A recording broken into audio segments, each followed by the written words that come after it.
Moisés, Moisés, tira a sandália dos seus pés, e o lugar que você pisa é terra santa. E tendo nascido Jesus em Belém de Judéias,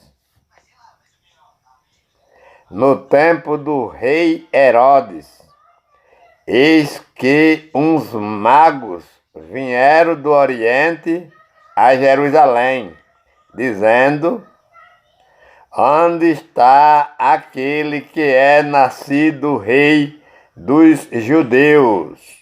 Porque vimos a sua estrela no Oriente e viemos adorá-lo.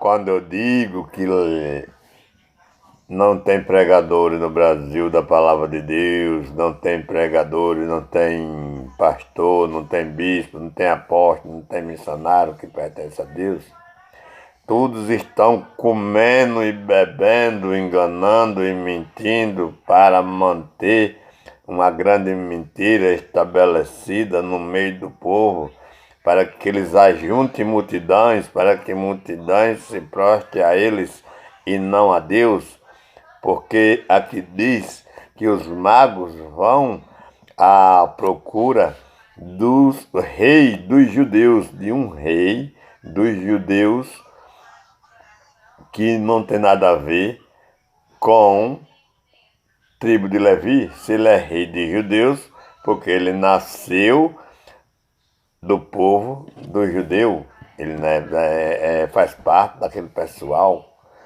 né, que são judeu. A tribo de Jacó era 12 tribos, filhos de Jacó: Levi, Gade, Simeão, Manassés, Rubem, esse pessoal. Mas tinha uma tribo especial chamada tribo de Levi. No livro de Hebreus, seu capítulo 7, versículo 5, diz que o filho de Levi tem ordem segundo a lei de tomar o dízimo do povo. Por isso Jesus ele não cobrou dízimo, por isso Jesus ele não participou de nenhuma queima. Jesus nunca levou boi, nunca levou ovelha, nunca levou carneiro, nunca levou nada para sacrifício no monte, porque esse trabalho era especialmente dos levíticos, e só os levíticos podiam participar deste movimento. Jesus não podia construir um templo e dizer: trazei todos os dízimos a cada tesouro para que haja mantimento na minha casa, porque Jesus era judeu. Jesus não era levítico, Jesus era judeu. Nenhum da tribo de Judá, nenhum da tribo de Gade, nenhum da tribo de Manassés, nenhum da tribo de Simeão, nenhum desses caras podia construir um templo e dizer: trazer todos os dízimos da casa do tesouro, porque ele era que era um dizimista. Então, o único a dizer trazer todos os dízimos da casa do tesouro era somente os levíticos e não os outros de outras tribos. Portanto, todos pastores, bispos e apóstolos e missionários que praticam essas mentiras estão fora do pradão da palavra de Deus, e não é verdade o que eles pregam, porque eles não têm nenhum interesse para pregar a verdade, mas eles têm o interesse deles para matar, roubar e destruir. Eles são o diabo que está escrito nas Escrituras por a boca do próprio Jesus, que diz que o ladrão não vem senão a roubar, a matar e a destruir. Jesus disse: eu vim para que tenham vida e a tenham com abundância. Seja diferente desses pastores, desses bispos, desses missionários que pregam no Brasil dizendo que estão pregando o Evangelho. para Deus. Não é verdade o que esses pastores pregam. Dizendo, onde está aquele que é nascido rei dos judeus? Porque vimos a sua estrela no Oriente e viemos adorá-lo, né?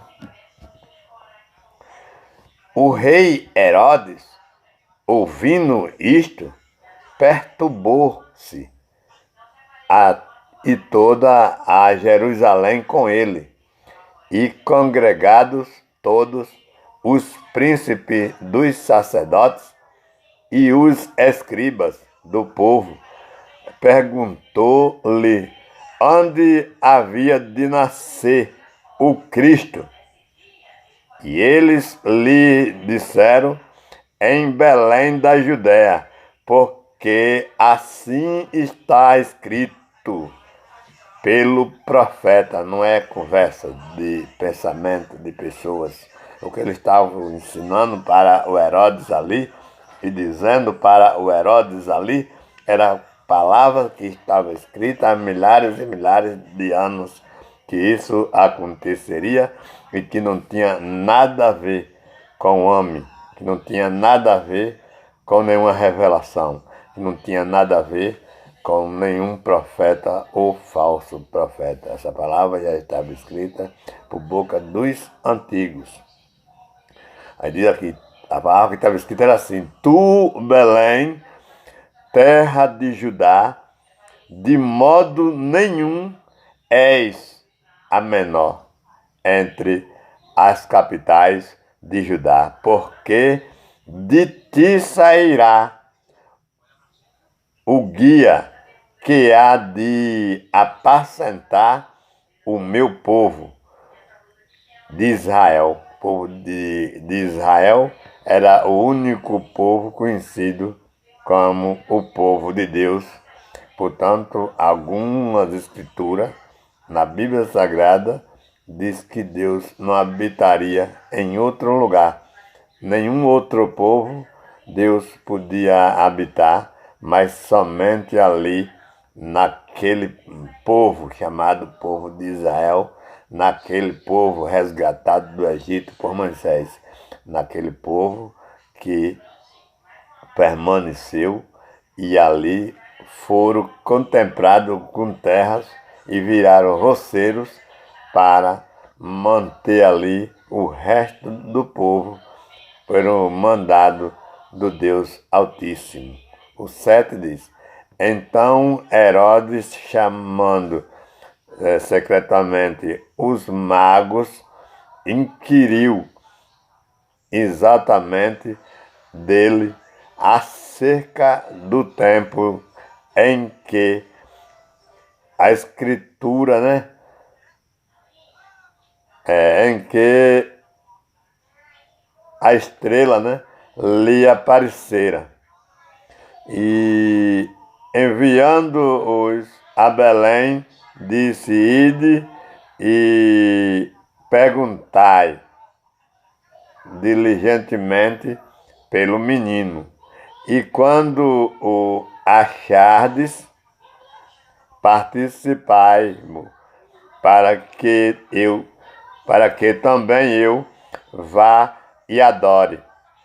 E tendo ele ouvido o rei, partiram, e eis que a estrela que tinham visto no Oriente ia adiante deles, até que, chegando, se deteve sobre o lugar onde estava o menino.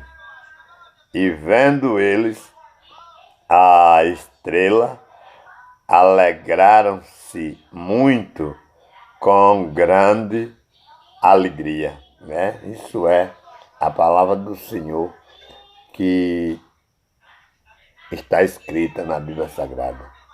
Não há revelação de pastor, não há revelação de bispo. Isso não vai acontecer. Isso aconteceu A Bíblia de Gênesis e Apocalipse já está cumprida. A palavra de Deus que foi fala nas Escrituras Sagradas não tem nenhuma palavra que vai acontecer e nem ficou nada na Bíblia Sagrada para ser cumprido por homem. O próprio Jesus cumpriu. O próprio Jesus fez o que tinha que ser feito. Nada, não vai adiantar o diamante, não vai adiantar eu fazer oração, não vai adiantar eu fazer jejum, não vai adiantar eu fazer nenhum tipo de coisa para que aqui alguém ou eu tenha salvação. A salvação, a Bíblia diz que é o próprio Jesus Cristo. A salvação era aquele próprio homem que foi determinado pelo próprio Deus para descer a essa terra, morrer por cada um de nós, não fez exceção de pessoa, morreu por ladrões, morreu por criminoso, morreu por prostituta, morreu por viado, morreu por todo tipo de pessoas para que alcançasse salvação, mas não na carne. A salvação é no espírito. A salvação, ela não tem nada a ver, porque a carne, queira que não queira, o próprio Jesus disse que a carne para nada presta, mas o espírito é o que vivifica. Essa era a preocupação de Jesus, porque morreu um povo aí no acidente que teve na Arca de Noé, onde só se salvou Noé e a sua família, e ali, naquele acidente, aqueles outro povo que morreu pelas águas, ficaram os espíritos aprisionados. As carnes se acabaram na terra, né? Mas os espíritos ficaram aprisionados naquela terra até a vinda de Jesus. Isso durou cerca de milhões e milhões de anos para que acontecesse este resgate que apareceu, dado pelo próprio Deus, para que fosse ao inferno, para que pregasse para aqueles espíritos, para que aqueles espíritos fossem levados para o altar de Deus, para que daquele dia em diante todos os espíritos estariam em Deus, todos os espíritos estariam no céu, todos os espíritos não se preocupassem mais porque eles estão livres. Então não adianta pregar para salvar espírito, não adianta pregar para salvar a carne para nada presta, a carne não há salvação, a carne não há libertação, a carne tem o seu lugar. O seu lugar é cair aqui, ser enterrado ali, e não é pensar, como os pastores dizem, que vai aparecer no céu, não. A carne nunca vai aparecer no céu, a carne sempre vai ficar na terra. A carne vai ser destruída com todos os seus ossos na terra, mas o seu espírito permanecerá saindo de corpo para corpo, de corpo para corpo, de corpo para corpo, porque o nosso espírito, ele permanece nos corpos das pessoas. Então, nossos espíritos, eles não morrem, vai continuar vivo, e eu não vou conhecer a ninguém. Eu não vou conhecer a minha esposa, não vou conhecer o meu filho, eu não vou conhecer a ninguém, nem parentes, nem aderentes, nem o pastor mais chegado daqui, nem o irmão mais chegado daqui. Assim que eu sair deste mundo para o outro, tudo vai ser esquecido. O espírito vai estar no céu com outras lembranças, com outros sentimentos. Ali agora é só o espírito e Deus. Não há como eu apareça em uma festa lá no céu e dizer: você viu como foi, amigos? Você viu como foi lá na terra? Nós fizemos isso, pregamos, mas hoje nós estamos aqui no caminho de Deus. Isso não vai acontecer, porque a Bíblia diz que toda a nossa mente, toda a coisa que é da terra, ficará na terra e irá para o esquecimento. Não é como os pastores, os bispos, as apóstolos estão pregando aí, dizendo que as pessoas vão morrer aqui e vão aparecer no céu, e lá pode cantar a novidade das coisas que foi aqui na terra. Portanto, tudo que acontece é mentira e nós não podemos apoiar a mentira, já que é a maneira